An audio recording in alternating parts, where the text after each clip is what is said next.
Hey everybody, let me try in this video to implement simple find age app. The application is really straightforward. Someone enters his date of birth and the application will tell him, hey, your age is this many of years. So yes, to get started, I just open a new file, Python, I name it find age, okay? Okay. So when you start writing a program, think about what's the input and what's the output and what you want to process. So the input is date of birth. So think about you have DOB, this is date of birth. So let me suppose the input as a beginner is 1990. Okay, what the process you want to do it? You want to find the age. So you say, okay, age. How you find the age?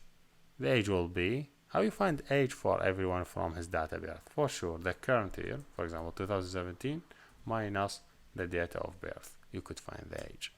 Now you want to print it. You say, okay, print, okay,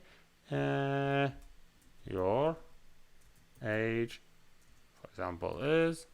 Then you do the bracket. Then you say, okay, dot format, and you want to give it age as input. Now, if you just click right and run it, what you will see? Your age 27. That's right, because he's 1990. If he is 2005, how old he is will be 12 years. So yes, this is the programming. You have to think, what's the input? What's the output? When you say what the input for the problem, because he said date of birth, so the date of birth should be the input. What's the output? The age. So you have to think what you have to print. What the process? This is what you want to do it. So make sure when you write any program, think about what's the input, what's the output, and how you process it. The program runs step by step. This is step, then this is step, then this is step. But I think this application is not flexible enough. First problem, you see it whenever you want to rerun the app. Whenever you want to change the age, you have to rerun the app. So think about you deliver this application for someone.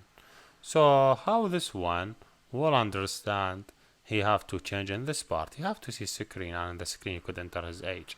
So better than hard code the age, you make it input. When we say input, that means we will ask user enter his age from the screen.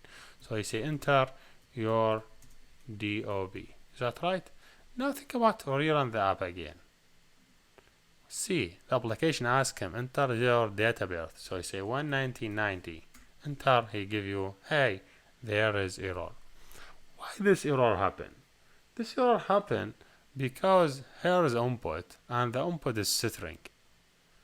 And when you take this one as string, you save it in this variable. This variable will consider date of birth as string.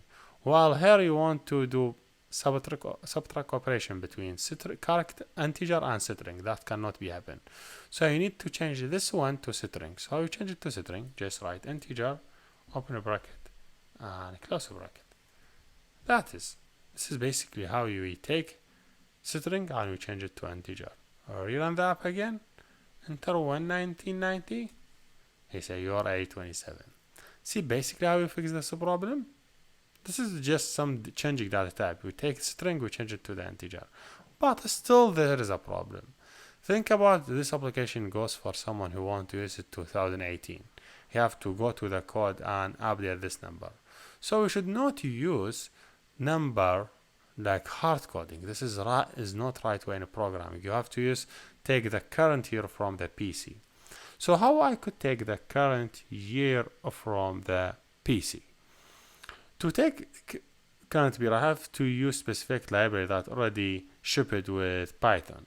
So to use library shipped in Python, I have to do import for that library. So make sure you write import, then you say data time.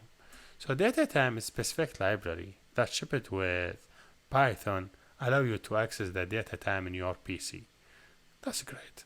Now let me here try to find the age from the data time or the year. You say current year, this year. So how you find the current year? Okay, it's already shipped. So I say data time dot now. You take the current now, then you say dot year. Just taking the current year, and I'm taking the current year. Instead using hard coding, I give it the current year. Now that we rerun it again, I'll write 1990. I give you 27. Why? Because this line of code was able to go to our PC and take the current time from the PC. So next year you will not need to do any update in this code. Just rerun it. He will know the year is 2018. He will get it from here. He will subtract 2 operation and pop, you done. Did you see how we started, how we did some update until we get what we want? This is the programming. Here we done, and thank you for watching.